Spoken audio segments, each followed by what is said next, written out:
పశ్చిమ గోదావరి జిల్లా ఉండి నియోజకవర్గం పాలకోడేరు మండలం గొల్లలకోడేరు గ్రామం మధ్యలో మద్యం దుకాణం తీసివేయాలని గ్రామ ప్రజలు కోరుతున్నారు. ఈ మద్యం దుకాణం వలన తాము అనేక ఇబ్బందులు పడుతున్నామని ప్రజలు తెలిపారు. చదువుకునే పిల్లలు, రియల్ కంపెనీలో పనిచేసే ఆడపిల్లలు గ్రామం మధ్యలో నుంచి వెళ్లాలంటే భయాందోళనకు గురయ్యారని వాపోయారు. ఊరికి దూరంగా మద్యం దుకాణాన్ని మార్చాలని పలుమార్లు ఉన్నతాధికారులకు తెలిపినా స్పందించడం లేదని ఆరోపించారు. ఈ ఘటనపైన CM Chandrababu Naidu, deputy CM Pawan Kalyan, excise అధికారులు స్పందించి తమ సమస్యలను పరిష్కరిస్తారని కోరారు. గవర్నమెంట్ వారికి మా నమస్కారాలు. ఎక్సైజ్ సీఏ గారికి, కలెక్టర్ గారికి, ఎమ్మెల్యే గారికి, ఎస్ఐ గారికి, డిఎస్పీ గారికి అందరికీ మా నమస్కారములు. మాది గొల్లలకోడేరు గ్రామం, పాలకోడేరు మండలం. మా గొల్లలకోడేరు గ్రామంలో ఊరి మధ్యలో కుడివైపు శ్మశానాలు, ఇటు ఎడమవైపు చర్చి, ఉత్తరం వైపు వినాయకుడి గుడి, ఈ మధ్యలో మా వైన్ షాప్ పెట్టారండి. మాకు చాలా ఇబ్బందికరంగా ఉంది. తెల్లారు లేస్తే చాలామంది 200 మంది మేము ఫ్యాక్టరీకి వెళ్ళి మేము పని చేసుకుని బ్రతికే వాళ్ళం. అటు ఇటు వెళ్తుండగా మాకు చాలా ఇబ్బందిగా ఉంది ఇక్కడ ట్రాఫిక్. మాకు అందుకని మేము కలెక్టర్ గారికి మేము అప్లికేషన్ పెట్టాము. మాకు ఎవరు స్పందించలేదు. అసలు మేము హరిజనపేటను మరి ఏమో తెలియదు, అసలు ఎవరు రాలేదు. దానికి మాకు సమాధానం ఇవ్వలేదు, స్పందించలేదు. మా విన్నపాలు విని మాకు న్యాయం చేయాలని కోరుకుంటున్నాము. గౌరవనీయులైన ముఖ్యమంత్రి గారికి, ఉప ముఖ్యమంత్రి పవన్ కళ్యాణ్ గారికి, ఆల్రెడీ అలాగే మన కలెక్టర్ గారికి, డిఎస్పీ గారికి, ఎస్ఐ గారికి, ఎక్సైజ్ సిఏ గారికి అందరికీ మా విన్నపం వినిపిస్తున్నామండి. పాలకోడేరు మండలం గొల్లకోడేరు గ్రామంలో ఇది పాలకోడేరులో బ్రాందీ షాప్ అక్కడ ఎవరు పెట్టనివ్వట్లేదని ఇక్కడ పట్టుకొచ్చి ఊరి మధ్యలో హరిజనపేట మధ్యలో పెట్టారండి. అది మాకు శ్మశానానికి, ఇటు మంచినీళ్ళ చెరువుకి, ఇటు స్కూల్కి, ఫ్యాక్టరీకి మా పిల్లలు దగ్గర 200 మంది 300 మంది వెళ్తూ ఉంటారు, వస్తూ ఉంటారు. రాత్రి 10 గంటలకు కూడా కొంత స్కూల్ పిల్లలు అయితే 8-8:30 అవుతుంది. 10th క్లాస్ వారు, ఇంటర్మీడియట్ వారు, కొద్దిగా డిగ్రీ వాళ్ళు కూడా అందరూ 9-10 అవుతుంది. ఇక్కడైతే చాలా ఇబ్బందిగా ఉంది. మాకు దీన్ని ఇక్కడ నుంచి తొలగించి వేరే బయట ఎక్కడ గతంలో 3 పంటలకు రైతు బంధు ఇవ్వాలని డిమాండ్ చేసిన రేవంత్ రెడ్డి ఇప్పుడు ఒక పంటకు కూడా ఇవ్వకుండా ఎగ్గొట్టారని మాజీ మంత్రి హరీష్ రావు విమర్శించారు. రైతు బంధు, రైతు బీమా ద్వారా రైతులకు 82,000 కోట్లు ఇచ్చింది కేసీఆర్ అని గుర్తు చేశారు. రేవంత్ రెడ్డి సీఎం అయ్యాక రైతు బంధు, రైతు బీమా, బతుకమ్మ చీరలను ఎగ్గొట్టారని ఆరోపించారు. గతంలో ఎల్ఆర్ఎస్ విషయంలో బీఆర్ఎస్ ప్రభుత్వంపై అసత్య ఆరోపణలు చేసిన రేవంత్ రెడ్డి ఇప్పుడు 15,000 కోట్లు ప్రజల నుంచి కట్టించాలని అధికారులకు ఆదేశాలు ఇస్తున్నారని తెలిపారు. పేదలపై సీఎంకు ప్రేమ ఉంటే ఎల్ఆర్ఎస్ ను ఉచితంగా చేయాలని హరీష్ రావు డిమాండ్ చేశారు. రైతు బంధు, రైతు బీమా కలిపితే 82,000 కోట్లు రైతులకు నేరుగా లబ్ధి చేకూర్చిన నాయకుడు కేసీఆర్. నిజమైన రైతు బంధువు కేసీఆర్. నువ్వు అవి ఆపుకుంటా కొర్రీలు పెట్టి అంత కొడితే 20,000 కోట్లు ఇచ్చినావు. ఇంకా 11,000 కోట్ల రుణమాఫీ ఉన్నది. నువ్వు ఇచ్చిన 20,000 కోట్లు కేసీఆర్ గారు ఒక్క రైతు బంధు, రైతు బీమాకి ఇచ్చిన డబ్బు 82,000 కోట్లు. అంటే నీకంటే 4 రెట్లు అధికంగా ఇచ్చిండు కేసీఆర్ గారు. ఈ రకంగా రైతు బంధు విషయంలో 3 పంటలకు ఇవ్వాలన్న రేవంత్ రెడ్డి ఉన్న పంటకు ఎగ్గొట్టిన రేవంత్ రెడ్డి నిజస్వరూపం మీ ముందు పెట్టాం. అదేవిధంగా రెండవది బతుకమ్మ చీరలు. బతుకమ్మ చీరల్లో ఎట్లా మాట్లాడిండు? ఆయన నోటికి మొక్కాలి, చాలా గొప్ప సుభాషితాలు వల్లించిండు. ఒక కేసీఆర్ గారి ప్రభుత్వం ప్రతి బతుకమ్మ పండుగ కూడా ఏ పేదింటి ఆడబిడ్డ కూడా పండుగ పూట పాత చీరలు కట్టుకోవద్దు, కొత్త చీర కట్టుకోవాలి. ఇటు చేనేత కార్మికులకు ఉపాధి దొరకాలని కేసీఆర్ గారు చీరలు ఇచ్చారు. ఏమన్నాడు రేవంత్ రెడ్డి గారు? చాలా మంచి డిజైన్లు ఇస్తాం, ఒక్క చీర కాదు 2 చీరలు ఇస్తా అన్నాడు. కానీ ఉన్న చీర ఎగబెట్టిండు కదా రేవంత్ రెడ్డి. మన తెలంగాణలో ఆడపిల్లల్ని మహాలక్ష్మిలుగా చూస్తాం. జనరల్గా ఆడపిల్లలకు కట్నం పెడతామంటే ప్రాణం పోయినా సరే ఆడపిల్ల కట్నం తప్పకుండా ఇస్తాం, చెల్లించుకుంటాం, వాళ్ళ మాట తప్పకుండా ఇస్తుంటాం. ఆడపిల్లకు మాట ఇచ్చి తప్పితే అది పెద్ద పాపంగా మనం తెలంగాణలో భావిస్తూ ఉంటాం. మరి అలాంటి ఆడపిల్లల్ని, మన అక్కా చెల్లెల్ని మోసం చేసినటువంటి చరిత్ర ఇవాళ రేవంత్ రెడ్డి గారిది. ఆ రోజేమో 2 చీరలు ఇస్తా అన్నాడు. 2 చీరలు కాదు కదా, కనీసం జాకెట్ పీస్ కూడా ఇవ్వలేన. జాకెట్ పీస్ కూడా ఇవ్వలే. పండుగ పూట ఆడపిల్లల్ని రేవంత్ రెడ్డి ఏ రకంగా బాధ పెట్టిండో, ఏ రకంగా మోసం చేసిండో, ఆయన డబుల్ స్టాండర్డ్స్ ఇప్పుడు మన మహిళల విషయంలో చూసాం. అదేవిధంగా మూడోది ఎల్ఆర్ఎస్. ఎల్ఆర్ఎస్ అంటే ల్యాండ్ రెగ్యులరైజేషన్ స్కీమ్. మరి ఏఆర్ఎస్ అంటే యనమల రేవంత్ రెడ్డి స్కీమ్. ఆ రోజు బీఆర్ఎస్ పార్టీ అధికారంలో ఉన్నప్పుడు ఎల్ఆర్ఎస్ ఉచితంగా చేయాలని, పేదల రక్తమాంసాలు పీలుస్తున్నారని, పేదలను ఉసురు పోసుకుంటున్నారని రెచ్చిపోయి మాట్లాడిండు రేవంత్ రెడ్డి గారు, బట్టి విక్రమార్క గారు, ఉత్తమ్ కుమార్ రెడ్డి గారు, కోమటిరెడ్డి గారు, సీతక్క గారు, ఇంకా అందరి వీడియోలు ఉన్నాయి. నేను టైం వేస్ట్ చేయదలుచుకోలేదు. కానీ ఇవాళ ఏమంటున్నారు? సీఎం రేవంత్ రెడ్డి మాట్లాడుతున్నారు. ఆ లైవ్ చూద్దాం. కానీ ఈ 11 నెలల్లో నేను ముఖ్యమంత్రిగా పేదలకు 830 కోట్ల రూపాయలు ఈరోజు సీఎం రిలీఫ్ ఫండ్ ద్వారా పేదల వైద్యానికి అందించిన అంటే ఇదందరూ మీరు అందించిన సహకారం, మీరందరూ అండగా నిలబడబట్టే ఈ గొప్ప నిర్ణయాలు మేము చెయ్యగలిగినము. అందుకే మిత్రులారా, రాజీవ్ ఆరోగ్యశ్రీ తెచ్చిన, 104, 108 అంబులెన్సులు తెచ్చిన, ఎక్కడ ప్రమాదం జరిగినా మీరు ఒక్కసారి 108కు డయల్ చేస్తే మనకు అంబులెన్సులు ఏ మూలకైనా వచ్చేటట్టుగా ఏర్పాటు చేసింది ఆనాడు కాంగ్రెస్ పార్టీ. దాన్ని ఇలా కొనసాగిస్తున్నది కూడా కాంగ్రెస్ పార్టీ అన్న సంగతి నేను ఈరోజు చెప్పదలుచుకున్నా. అందుకే ఇప్పుడు చేసింది సరిపోదు, ఇంకా చేయాల్సింది ఉంది. నియామకాలే కాకుండా మౌలిక వసతులను పెంచాల్సిన అవసరం ఉంది. మాకు తెలుసు, మా విధానం చూస్తే మీకు అర్థమవుతుంది. మొదటి సంవత్సరం మేము చేసిన పనులను చూస్తే భవిష్యత్ ఏందో మీకు అర్థమవుతుంది. అందుకే ఈరోజు ఆడబిడ్డలకు ఆర్టీసీ బస్సులో ఉచిత ప్రయాణం అందించినాం. పొన్నం ప్రభాకర్ గారు నిర్వహిస్తున్న రవాణా శాఖలో ఇప్పటికీ 1,15,00,000 మంది ఆడబిడ్డలు బస్సు ఉచిత ప్రయాణాన్ని ఉపయోగించుకుంటే 3,800 కోట్ల రూపాయలు రాష్ట్ర ప్రభుత్వం ఆర్టీసీ కార్పొరేషన్కు కట్టింది. ఆడబిడ్డలు ఈరోజు ఈ రాష్ట్రంలో అమ్మగారింటికి వెళ్ళాలన్నా, ఆలయంలో అమ్మవారిని దర్శించుకోవాలన్నా ఆర్టీసీ బస్సులో అనా పైసా ఖర్చు లేకుండా ఆడబిడ్డలు ప్రయాణం చేసే అవకాశం ఈ ప్రభుత్వం ఇచ్చింది, మీ ప్రభుత్వం ఇచ్చింది.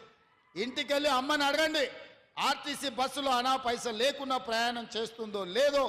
ఇక్కడున్న ఆడబిడ్డలు కూడా ఈరోజు ఉద్యోగాలు వచ్చే వాళ్ళు ఆర్టీసీ బస్సు ఎక్కి ఇంటికి పోయేటప్పుడు చూడండి, ఎవరైనా మిమ్మల్ని ఒక్క పైసా అడుగుతారేమో.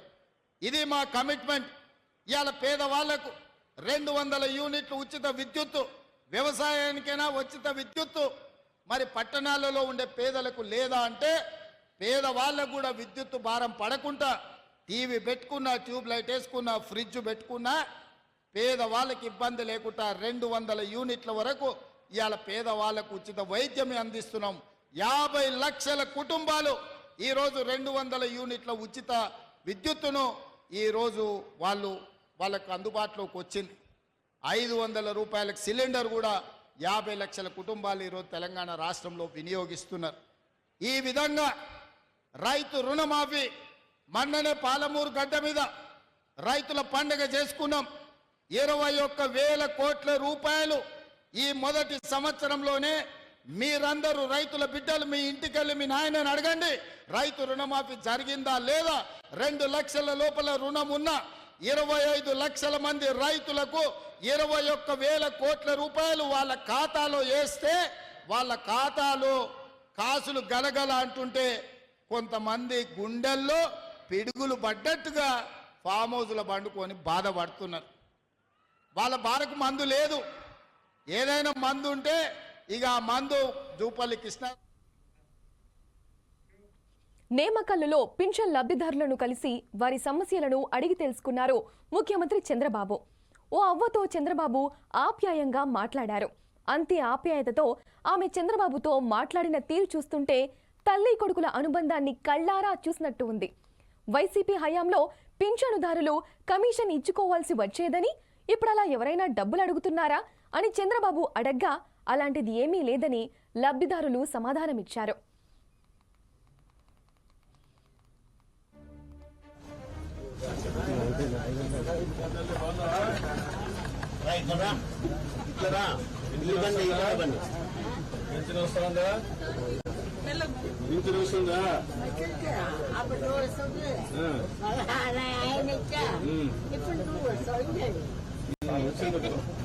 ఇచ్చారా? ఇచ్చారు. ఉదయం ఎంత ఇచ్చారు అంటే ఏంటి? 4,000 ఇచ్చారా? ఇబ్బందులు పెట్టడంలే కదా. ఏమైనా డబ్బులు తీసుకుంటారా? కాదు, వాళ్ళు ఏమైనా కమిషన్ 4,000 ఇస్తారా? 100 ఏమైనా పట్టుకొని ఇస్తారా? కరెక్ట్గా ఇచ్చేస్తారా? ఏమ్మా, అది కూడా బిజీ తీసుకున్నావా? రా, ఇస్తున్నారా? ఏం బాధ కదా పైసలు తీసుకోవడం కానీ ఇబ్బంది పెట్టడం. పాలకొల్లు నియోజకవర్గంలో ప్రజల సమస్యలకు సంబంధించి ప్రజా సమస్యల పరిష్కార వేదిక అనే వెబ్సైట్ను మంత్రి నిమ్మల రామానాయుడు ప్రారంభించారు. ప్రజలు సమస్యలు వేదిక వెబ్సైట్ ద్వారా తీసుకోవచ్చే ప్రతి సమస్యను వెబ్సైట్లో పొందుపరిచి సంబంధిత శాఖలకు పంపించడం జరుగుతుందని మంత్రి తెలిపారు. ఈ సమస్య పరిష్కరించిన తర్వాత ఆయా సమాచారంను ప్రజలకు ఫోన్ ద్వారా సమాచారం అందించడం జరుగుతుందని పేర్కొన్నారు. దీనివలన ప్రజలకు వెసులుబాటు కలుగుతుందని మంత్రి వెల్లడించారు. వాళ్ళకు ఉన్నటువంటి సమస్యలన్నీ కూడా మన దృష్టికి తీసుకొస్తూ ఉన్నారు. మేము కూడా ఆ సమస్యని విని అక్కడికక్కడ క్లియర్ చేయడానికి ప్రయత్నం చేస్తాం. ఇప్పుడు కూడా ఇది ఒక 50% మన ఫోన్ కాల్ ద్వారా చాలా వరకు క్లియర్ అవుతాయి. ఇప్పుడు మన ఆఫీస్ కి చాలా మంది ఇప్పుడు చెప్పారు ప్రాబ్లమ్స్ మీద వచ్చేవాళ్ళు. మనం వస్తున్నాం, వాళ్ళకి చెప్తున్నాం, కొన్ని క్లియర్ అయిపోతుంది, కొన్ని క్లియర్ అవ్వట్లేదు. అట్లా కాకుండా మనం ఏదైనా రిజిస్టర్ చేసి ఆన్లైన్ చేసుకుని అలా ఈరోజు ఎంతమంది మనకి ఏదైనా సమస్యను చెప్పారు, ఆ సమస్య ఏ డిపార్ట్మెంట్కి సంబంధించింది, అది ఎంతవరకు క్లియర్ అయింది, క్లియర్ అయితే హ్యాపీ, ఒకవేళ క్లియర్ అవ్వకపోతే దానికి రీజన్ ఏంటి, ఇవన్నీ చేస్తే కొంచెం సాటిస్ఫాక్షన్ లెవెల్ పెరుగుతుందని ఆలోచన. అందుకే ఇప్పుడు ఏంటంటే ఈ యాప్ ఏదైతే క్రియేట్ చేస్తారో ఈ యాప్ ద్వారా మనం ఏదైతే మీరు అప్లికేషన్ ఏదైతే వచ్చిందో అప్లికేషన్ ఆ యాప్ ద్వారా మన ఆఫీస్లో దాన్ని రిజిస్టర్ చేస్తాము. ఇది వెంటనే డైరెక్ట్గా ఆ మండలం, ఆ డిపార్ట్మెంట్, ఆ నోడల్ ఆఫీసర్ కూడా వాళ్ళ దగ్గరికి వెళ్తుంది. దీని మెసేజ్ కూడా ఇమీడియట్లీ ఇలా పలానా సర్వే పలానా నెంబర్ తోటి పలానా పిఆర్ డిపార్ట్మెంట్కి వెళ్ళిందని చెప్పి ఇప్పుడు మీరు ఏదైతే ఫోన్ నెంబర్ ఇచ్చారో ఆ ఫోన్ నెంబర్కి మెసేజ్ కూడా వస్తుంది. దాని తర్వాత వాళ్ళు మ్యాక్సిమం ఎంత తొందరగా పూర్తి చేసుకుంటారు, తొందరగా పూర్తి చేసి అది క్లియర్ చేస్తారు. అప్పుడు మనం దాన్ని సాటిస్ఫాక్షన్ అవుతే ఈ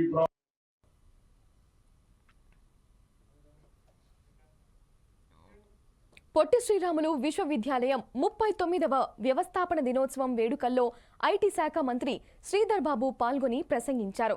తెలుగు భాష ఔన్నత్వానికి తెలుగు విశ్వవిద్యాలయం ఎనలేని సేవ చేస్తోందని ఆయన అన్నారు. తెలుగు విశ్వవిద్యాలయం విద్యార్థులు వారి నైపుణ్యం అమెరికా, మలేషియాలో కూడా చాటి చెప్తున్నారన్నారు. మన సంస్కృతి సాంప్రదాయాలు అలవాటు చేసుకోవాలనే ఉద్దేశంతో విశ్వవిద్యాలయం స్థాపించబడింది. ఉపాధి అవకాశాలు కల్పించే ఆలోచన చేయాలని కోరారు. ప్రతి నెల ఉద్యోగ అవకాశాలు కల్పించిన ఘనత కాంగ్రెస్ ప్రభుత్వానిదే అని అన్నారు.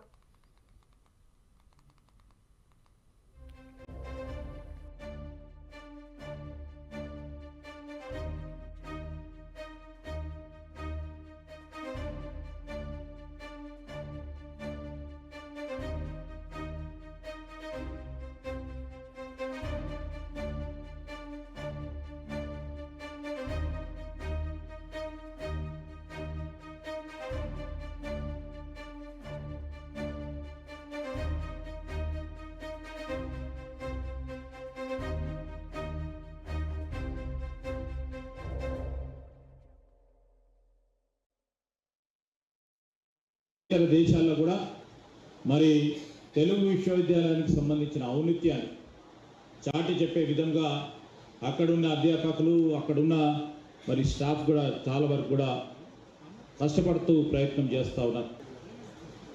మన భాష ఇవన్నింటిని కూడా అలవర్చుకునే ఒక ఆలోచన చేయాలని విశ్వవిద్యాలయాన్ని ఆనాడు స్థాపించడం జరిగింది. ఆ స్థాపన భాగంలో ఈరోజు ఎన్ని ఒడుకుదొడుకులు ఉన్నా రేపు రాబోయే కాలంలో ఈ పోటీ ప్రపంచంలో ఒక పరంగా ఐటీ రంగం, ఇంకో పరంగా ఫార్మా రంగము, ఇంకో పరంగా సేవా రంగాలకు సంబంధించి చాలా వరకు అక్కడ ఉపాధి అవకాశాలు కనబడతా ఉంటాయి పటిష్టంగా. కానీ ఇక్కడ నృత్యం, చిత్రలేఖనం, శిల్పం, అదేవిధంగా ఫోక్ ఆర్ట్స్, ఇతర భాషలకు సంబంధించిన వారికి నేరుగా ఈరోజు ఉపాధి పరంగా కనబడకపోవచ్చు, కానీ ఈరోజు మన సమాజం దేశానికి సంబంధించిన ఔన్నత్యం, వారి సంక్షేమానికి సంబంధించిన, ప్రజలకు సంబంధించిన అంశం విషయంలో వారి సంతోషాన్ని కానీ, వారి బాధని కానీ, వారి ఆరాటాన్ని కానీ, అదేవిధంగా ఈ ప్రజలకు సంబంధించి విశాఖపట్నం ఇలవేల్పు కనక మహాలక్ష్మి అమ్మవారి మార్గశిర మాసం ఉత్సవాలు ప్రారంభమయ్యాయి. అమ్మవారి దర్శనానికి వచ్చే భక్తులకి ఎటువంటి ఇబ్బందులు కలగకుండా దర్శన ఏర్పాట్లు చేశామని ఆలయ ఈవో కె శోభారాణి తెలిపారు. దూర ప్రాంతాల నుంచి వచ్చే భక్తులకి ఫ్రీ బస్సు సౌకర్యం ఏర్పాటు చేశామని అన్నారు. మదర్ ఫీడింగ్ కేంద్రాలను కూడా ఏర్పాటు చేశామని చెబుతున్న ఆలయ ఈవో కె శోభారాణితో మా విశాఖ అవతార్ ప్రతినిధి ఫేస్ టు ఫేస్. ఆంధ్ర వెలవేల్పు కొంగు బంగారమైనటువంటి బుర్జిపేట కనకమహాలక్ష్మి అమ్మవారు ఈరోజు మార్గశిర మాసం పూజలు అయితే మొదలయ్యాయి. ఈ పూజలు ఈరోజు మొదలయ్యి ఈరోజు అసలు ఈ పూజలకి ఎటువంటి ఏర్పాట్లు చేశారు? వచ్చే భక్తుల సౌకర్యార్థం మనతో పాటు ఈవో గారు ఉన్నారు. మేడం అడిగి తెలుసుకున్నాం. మేడం, వచ్చే భక్తులకి ఎటువంటి ఏర్పాట్లు చేశారు మేడం? అసలు ఈ పూజలు, విశేష పూజలు ఎప్పుడెప్పుడు ఉన్నాయి? భక్తులందరికీ నమస్కారం అండి. ఉత్తరాంధ్ర ప్రజల ఎలువేల్పు భక్తులకు కొంగు బంగారం, కోరిన వెంటనే కోరికలన్నీ తీర్చి మా అమ్మవారు శ్రీ కనకమహాలక్ష్మి అమ్మవారి దేవస్థానంలో మార్గశిర మాసోత్సవాలు ఈ రోజు నుంచి మొదలయ్యాయండి. 30వ తారీఖు వరకు ఉంటాయి. 4 లక్ష్మీవారాలు వస్తాయి. లక్ష్మీవారాలు అమ్మవారికి చాలా ప్రీతిపాత్రమైనవి. మొత్తం నెలంతా 5 లక్షల పైన భక్తుల్ని మేము ఎక్స్పెక్ట్ చేస్తున్నాం. గురువారాలు అయితే 5,000 మంది, కొత్త రోజుల్లో అయితే 2,000 మంది అనుకుంటున్నాం. వారికి తగ్గట్టుగా పక్కా క్యూ లైన్స్, పక్కా షెడ్ తోటి షెల్టరు ఏర్పాటు చేసాం. క్యూ లైన్స్లో పాలు, మంచినీళ్ళు, బిస్కెట్స్ ఇలాంటివి పంచి పెడుతున్నాం. పిల్లలకి, నడవలేని వారికి, గర్భిణీ స్త్రీలకి, ముఖ్యంగా వాళ్ళని అక్కడ పిఆర్ఓ ఆఫీస్లో సంప్రదిస్తే వీల్ చైర్స్లో తీసుకొచ్చి ఏర్పాటు చేసాం. ఈ నెల రోజులు మాకు అన్నప్రసాద వితరణ ఉంటుంది. టెంపరీ షెడ్స్, టాయిలెట్స్ కూడా వేసాము. ఆర్టీసీ వారి దగ్గర నుంచి బస్సెస్ హైర్ చేసుకుని ఫ్రీ సర్వీస్గా మేము నడిపిస్తున్నాము. ముఖ్యమైన ప్రదేశాల నుంచి గుడి వరకు 3 మెడికల్ క్యాంప్స్ తీసుకున్నాం. కలెక్టర్ గారి ఆధ్వర్యంలో కోఆర్డినేషన్ కమిటీ మీటింగ్ జరిగింది. అన్ని డిపార్ట్మెంట్ల వాళ్ళు సహకరిస్తున్నారు. Law and order, municipality, sanitation, medical and health, traffic, RTC ఇత్యాదివన్నీ, fire etcetera. Water supply municipality వాళ్ళు చేస్తున్నారు. అందుకని భక్తులందరికీ ఎటువంటి ఇబ్బంది ఉండదు. లోకల్ ఎమ్మెల్యే వంశీ గారు కూడా 2-3 సార్లు వచ్చారు. ఈరోజు ఉదయం వారు స్వహస్తాలతో మొదటి రోజు పూజా కార్యక్రమాలు నిర్వహించారు. భక్తులందరికీ విన్నపం, అందరూ వచ్చి అమ్మవారి ఆశీర్వాదాలు తీసుకుని మేము ఇచ్చే అన్నప్రసాదాలు స్వీకరించవలసిందిగా ప్రార్థన. ఈ మన ఉత్తరాంధ్ర కాక ఇతర రాష్ట్రాల నుంచి కూడా భక్తులు వస్తారు. అలాగే దేశ విదేశాల నుంచి కూడా భక్తులు వస్తూ ఉంటారు అమ్మవారిని దర్శించుకోవడానికి. వాళ్ళకి ప్రత్యేక దర్శనాలు ఏమైనా ఏర్పాటు చేస్తారు? ప్రత్యేక దర్శనాలు అంటే క్యూ లైన్ ధర్మదర్శనం ఉందండి. దానికి ఎటువంటి ఇంటరప్షన్ లేదు. విఐపీలకి వేరే సపరేట్ క్యూలు ఉన్నాయి. వీరికి దర్శనం ఆపడం అనేది లేదు. ఎవరి కోసం అని సపరేట్ క్యూ లైన్స్ ఉన్నాయి. ఎవరికి ఎటువంటి ఇబ్బంది లేకుండా అన్ని ఏర్పాట్లు ఉన్నాయి. విదేశాల నుంచి వచ్చే భక్తుల కోసం అయితే మాత్రం తిరుమలలో ఏర్పాటు చేస్తున్నారు. వాళ్ళు పాస్పోర్ట్ చూపిస్తే వాళ్ళకి వెంటనే దర్శనం కల్పిస్తారు. అంటే ఇంతవరకు ఇక్కడ అలాంటి పరిస్థితి రాలా. వస్తే మిగిలిన దేవాలయాల్లో ఎలా ఉన్నాయో పద్ధతులు అవి కూడా మేము కూడా బాగుంటాం. ఇది దూర ప్రాంతం నుంచి వచ్చే భక్తులకి అయితే ఎటువంటి ఆటంకాలు లేకుండా ఫ్రీ బస్ సర్వీసులు కూడా ఏర్పాటు చేసాం. చిన్నపిల్లలతో వచ్చే భక్తులకి ఈవో ఆఫీసులో సంప్రదిస్తే వాళ్ళకి కూడా వెంటనే దర్శనం అయ్యేటట్టు కూడా ఏర్పాట్లు చేస్తాం ఈవో గారు చెప్తున్న పరిస్థితి కనబడుతుంది. కెమెరామ్యాన్ మహేష్తో అవతార్ టీవీ, విశాఖపట్నం. ఉత్తరాంధ్ర వెలవేల్పు. హైదరాబాద్ సర్రూర్ నగర్ కు చెందిన దీపక్ కుటుంబ సభ్యులు భద్రాచలం శ్రీ సీతారామచంద్ర స్వామికి సుమారు 4 లక్షల రూపాయల విలువ గల ముత్యాల హారాన్ని కానుకగా అందజేశారు.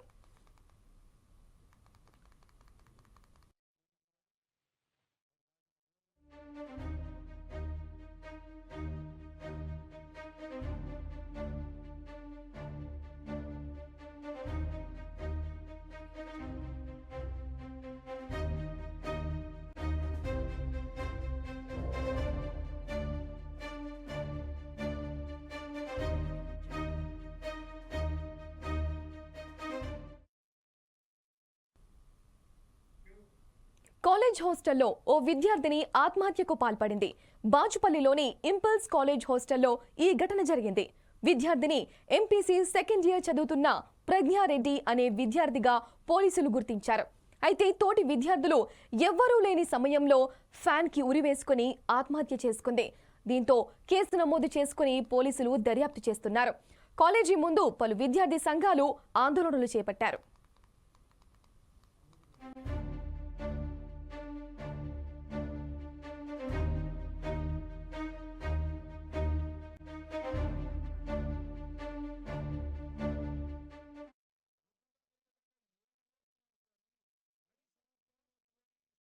ఏం లేదు, క్లోజ్ ఫ్రెండ్స్, ఏం లేదు.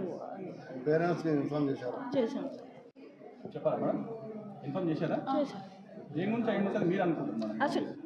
అసలు అంటే దేని గురించి అన్నది అమ్మాయి హ్యాపీగా ఉన్నప్పుడు మనం ఆలోచించాం కదా సార్. ఇట్లాంటి వాటి గురించి అమ్మాయి హ్యాపీగా కనపడుతుంది, ఇంటికి వెళ్ళి వచ్చింది, మంచిగా ఫ్రెండ్స్తో ఎంజాయ్ చేస్తున్నప్పుడు మన ఆలోచన ఎట్లా వస్తుంది మనకి చెప్పండి. ఎందుకంటే ఒక్కొక్కరు రకంగా అంటున్నారు, అందుకే మీరు లేదు సార్, అసలు చాలా హ్యాపీగా ఉంది. అలాంటివి సార్ ఇట్లా మంచి అమ్మాయి సార్, టాప్ సెక్షన్ అమ్మాయి ఏ ప్రాబ్లం లేదు అమ్మాయి కూడా. మరి అది మాకే అర్థం కాలేదు సార్ దేనివల్ల అనేది. అమ్మాయి మంచి పిల్ల, స్ట్రాంగ్గా ఉండే పిల్లే, మరి ఎందుకు అలా చేసుకుందో అసలు ఎవరికి కూడా ఏం చెప్పాలి. కనీసం ఫ్రెండ్స్కి కానీ అసలు ఏం లేదు. నైట్ కూడా మంచిగా రూమ్లో మంచిగా ఎంజాయ్ కూడా చేసింటారు, అంటే మంచిగా పాటలు పాడుకుంటూ మంచిగానే ఉన్నారు, డ్రాయింగ్స్ వేసుకున్నారు, అంతా మంచిగా ఉన్నారు. మరి సడన్గా ఎందుకు అయినదో అర్థం కాలేదు సార్ మాకు కూడా. లేదు సార్, ఆ అమ్మాయి టాప్ సెక్షన్ పాప సార్, ఆ అమ్మాయితో అలా ఏం లేదు సార్. చదువు విషయంలో అమ్మాయి చదువుకుంటుంది సార్. ఏమీ లేదు అమ్మాయికి. ఇప్పుడు క్లోజ్ ఫ్రెండ్స్ సార్, వాళ్ళు చాలా బాగా ఉంటారు, రూమ్మేట్స్, క్లోజ్ ఫ్రెండ్స్. ఏం లేదు. పేరెంట్స్కి ఇన్ఫార్మ్ చేశారు. చేశాను. చెప్పారా మేడం? ఇన్ఫార్మ్ చేశారు. అనకాపల్లి పట్టణంలో శ్రీ శ్రీ శ్రీ సిద్ధలింగేశ్వర స్వామివారి దేవస్థానం కమిటీ చైర్మన్, డైరెక్టర్లకు ప్రమాణ స్వీకారం చేశారు. ఈ కార్యక్రమం జిల్లా Janasena party incharge Bhimarasetti Ramki, AP UFIDC chairman Peela Govinda Satyanarayana, మాజీ ఎమ్మెల్సీ బుద్ధ నాగా జగదీష్, రాష్ట్ర గవర కార్పొరేషన్ చైర్మన్ మల్లా సురేంద్ర తదితరులు పాల్గొన్నారు.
ఇవి న్యూస్ ట్వైలైట్ అప్డేట్స్. చూస్తూనే ఉండండి 4 Sides TV.